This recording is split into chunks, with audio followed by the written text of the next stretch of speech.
Olá pessoal, hoje é dia 9 de setembro de 2018 e eu estou aqui com mais um vídeo, tá? E é claro que o vídeo de hoje nós precisaríamos abordar a questão do atentado terrorista sofrido pelo candidato à presidência Jair Bolsonaro, tá?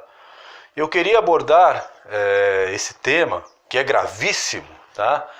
Sob alguns aspectos, né? Eu não vou falar do atentado em si, porque todo mundo acompanhou na imprensa, tá? Ele prejudica a campanha do Bolsonaro, porque praticamente o primeiro turno, né, que nós teremos aí, o Bolsonaro não vai poder fazer campanha. Isso é um prejuízo para a sua campanha, ele que lidera as pesquisas, mesmo essas pesquisas que a gente sempre tem que tomar cuidado com elas, porque elas não são confiáveis. Mas mesmo nessas pesquisas, os institutos são obrigados a reconhecerem que Bolsonaro está em primeiro lugar, tá certo? Mesmo o Data falha, dizendo que no segundo turno ele perderia de todos os outros candidatos, o que é uma insanidade. Tá? Achar que o Alckmin vai ganhar do Bolsonaro, o Alckmin não consegue ganhar em São Paulo, que mais no Brasil. Mas enfim, não é essa questão que eu gostaria de abordar. Eu queria abordar duas questões que são desdobramentos desse atentado e que para mim são muito importantes. Tá? A primeira tem a ver com o terrorista em si. Tá? O cidadão chamado Adélio Bispo. Esse cidadão está cercado de nebulosidade, né? Foi filiado durante um tempo ao PSOL, o que a princípio não é um problema, né? A princípio não é um problema, mas é importante a gente tentar ver aí os caminhos. De qualquer maneira, ele é uma pessoa identificada com as posições de esquerda. Existem fotos de ele participando de atos a favor do Lula e etc. Né? Mas se a gente vai puxar aí o fio da meada, você vai encontrando coisas estranhas. Primeiro, o cara é desempregado, ele não tem ocupação fixa. Né? Trabalha um tempo aqui, sai, trabalha um tempo ali, ou seja, é uma pessoa que não tem uma remuneração consistente porque ele não tem trabalho fixo. E mesmo assim, ele conseguiu estar 15 dias antes em Juiz de Fora, esperando o Bolsonaro. Pagou a pensão que ele estava hospedado em dinheiro. A polícia, quando entrou lá na pensão, né, para revistar o quarto que ele estava hospedado, encontrou 4 aparelhos celulares e um notebook. Como é que alguém que não tem emprego fixo, que não tem renda clara, que está desempregado, tem 4 celulares e um notebook? Tá? Fosse um celular, bom, um celular todo mundo tem. Agora, por que uma pessoa assim precisa de 4 celulares? Tá certo? Há indícios que, inclusive, ele tenha ido em vários lugares onde ou os filhos do Bolsonaro ou onde o próprio Bolsonaro estava. Ou seja, ele estava perseguindo o Bolsonaro. Pergunto, com que dinheiro? Como é que alguém desempregado pode se deslocar e seguir os passos do candidato? Tá certo?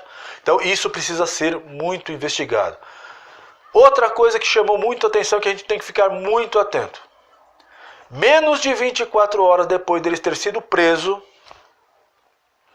pelo atentado terrorista, ele não consegue um advogado, presta atenção, não é um advogado, ele consegue uma banca de advogados, 4 advogados que vão defendê-lo.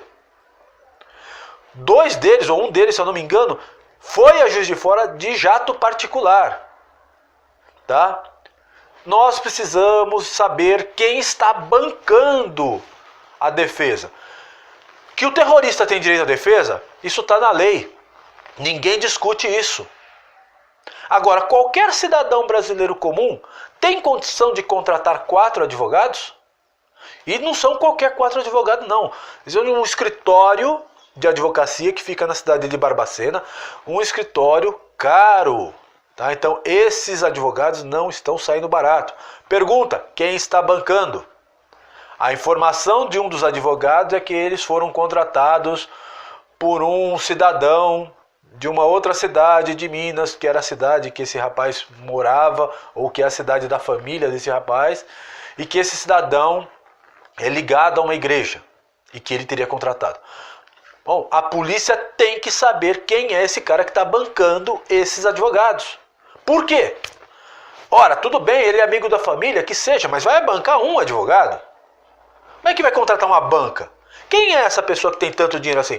Afinal, esse Adélio, pela própria condição social dele, o arco, né, o círculo de amizade dele, não deve ser de pessoas que tenham dinheiro. Então, quem está bancando e por quê? Isso precisa ficar muito claro. Precisamos rastrear o dinheiro que sustentou esse cidadão durante tanto tempo e que está sustentando a defesa dele, com uma banca de 4 advogados. Tá? É aí que a Polícia Federal tem que investir, porque é aí que nós vamos encontrar a verdade. Nós não podemos aceitar a farsa de que esse cidadão agiu sozinho. Ele já estava com o discurso pronto. Ele já estava dizendo, não, eu fui aqui enviado por Deus, para dar uma ideia de que ele é um perturbado mental. Não é, não vamos cair nessa fraude. Esse cidadão é um terrorista, foi planejado, ele não agiu por impulso. Ele estava sendo bancado por alguém. Precisamos saber quem estava bancando esse cidadão. Correto? Então, não caiam na ideia de que ele agiu sozinho. Ele agiu sustentado ou por alguém ou por um grupo de pessoas, vamos saber quem é, e nós precisamos começar a investigar isso a partir de ver quem sustentou ele para ficar tanto tempo sem trabalhar e quem está bancando os advogados dele. Segundo, se ele agiu sozinho ou não, provavelmente não. Devia ter mais gente ali no momento que estava dando apoio, tá certo? Então é fundamental encontrar a verdade sobre esse caso, tá? Porque esse terrorista não agiu sozinho e há ramificações por trás dele. Precisamos encontrar o mandante. Essa pessoa precisa ser punida. Claro, ele também, mas essa pessoa, o mandante ou os mandantes, precisam ser punidos, tá? Outro aspecto que eu queria abordar foi a repercussão do caso, logo nos momentos seguintes. E aí eu queria lamentar, porque eu vi de tudo aí na internet, um negócio lamentável, né?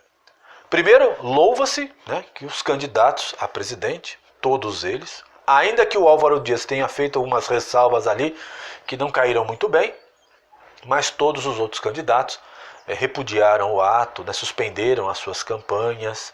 O próprio Alckmin, né, que tem agido de má fé com Bolsonaro, recortando, tirando de contexto algumas falas do Bolsonaro para atacá-lo, repudiou o atentado e deu uma parada aí nos ataques pessoais na sua campanha. Tá? Mas a internet foi triste. Eu tive amigos meus, gente do meu círculo de pessoas que estudaram comigo na faculdade, que saíram soltando post aí, colocando em dúvida o atentado, como se ele tivesse sido planejado pelo Bolsonaro. Isso é a coisa mais absurda do mundo. Falando coisas absurdas, cadê o sangue da faca? O médico não estava com luva. Tem uma foto que o Bolsonaro aparece abraçado com os enfermeiros, mas essa é uma foto de um dia antes, que ele tinha vindo visitar um outro hospital. Então, foi uma postura suja de gente que não tem senso do que está fazendo. Tá? Não tem a dimensão da gravidade. Tá? Então, muita gente colocou em dúvida, dizendo que era uma armação. E muita gente, todas essas pessoas são de esquerda. Por isso que eu digo e afirmo, a esquerda perdeu toda e qualquer referência moral. A esquerda não sabe o que é moralidade. Para a esquerda, a moralidade está no poder apenas. Mesmo que para isso tenha que eliminar todos os seus oponentes. E, lamentavelmente, gente que estudou comigo na faculdade repercutiu esse tipo de notícia. Tem um colega meu que comparou, olha que absurdo, comparou o ato contra o Bolsonaro com o incêndio do parlamento alemão, que foi feito pelos nazistas para criar um clima de caos social para assumir o poder. Olha o nível que esses caras estão chegando, tá certo? É muito ruim isso. Nós tivemos aí casos, por exemplo, né, de uma assessora, Paula Zagotti, assessora, não podia ser de outra pessoa, né? Assessora da Dilma Rousseff, né, que escreveu no seu Twitter, né, o feitiço virou contra o feiticeiro. Quer dizer, associando o Bolsonaro como se ele tivesse tido responsabilidade sobre a culpa. Esse tipo de discurso, essas pessoas não têm ideia do que estão fazendo, porque são mau caráter. Tá? É a mesma coisa que culpar uma mulher por ter sofrido a violência sexual, argumentando que ela está com uma saia muito curta, ela está com uma roupa decotada, então ela pediu o estupro. Isso é um absurdo. É a mesma coisa que dizer, o Bolsonaro fazia discurso de ódio. Primeiro que isso é mentira. Você não vê nenhum discurso de ódio. O discurso do Bolsonaro é duro, forte, verdadeiro, contra os criminosos. Isso sim, tá? Mas nunca contra o cidadão de bem. Então eu fiquei realmente decepcionado com muita gente que eu conheço pessoalmente, que são do meu ciclo de amizade, que repercutiram esse tipo de canalice, tá? É triste isso, mas é o grau de moralidade da esquerda brasileira, tá certo? Para fechar, né, para não deixar passar batido, também o papel da imprensa, né? Quando teve o atentado, o jornal O Globo, né, das organizações Globo, né, como é que ele estampou na manchete o atentado? Ele chamou o atentado de incidente. Não há, olha que absurdo, incidente, quase mataram o Bolsonaro. Tá? Não há na imprensa ninguém que esteja dando o nome aos bois, raríssimas exceções. Foi um atentado terrorista. Esse é o nome do fato, não qualquer outra coisa. Não incidente, não o cara maluco que agiu sozinho. Não, foi um ato terrorista. E que se investigarem a fundo vão saber que ele não agiu sozinho. Tem gente por trás desse cara. Ele não teria condição de agir sozinho da forma como agiu. Alguém está sustentando ele. Alguém o treinou. Alguém o orientou a fazer da forma que ele fez. E alguém está bancando os advogados para ele. Tá certo? Então, vamos ficar muito atentos. Não vamos cair no discurso da imprensa, tá? E não vamos cair nesse discurso aí da esquerda dizendo que o responsável foi o próprio Bolsonaro. A vítima nunca é culpada. A vítima, ela é a vítima. A vítima do assalto não é culpada. O culpado é o bandido. A vítima do estupro não é a mulher. Ela é a vítima. O culpado é o estuprador. E a vítima do atentado terrorista não é o Bolsonaro. É o terrorista e quem está financiando esse terrorista. Tá?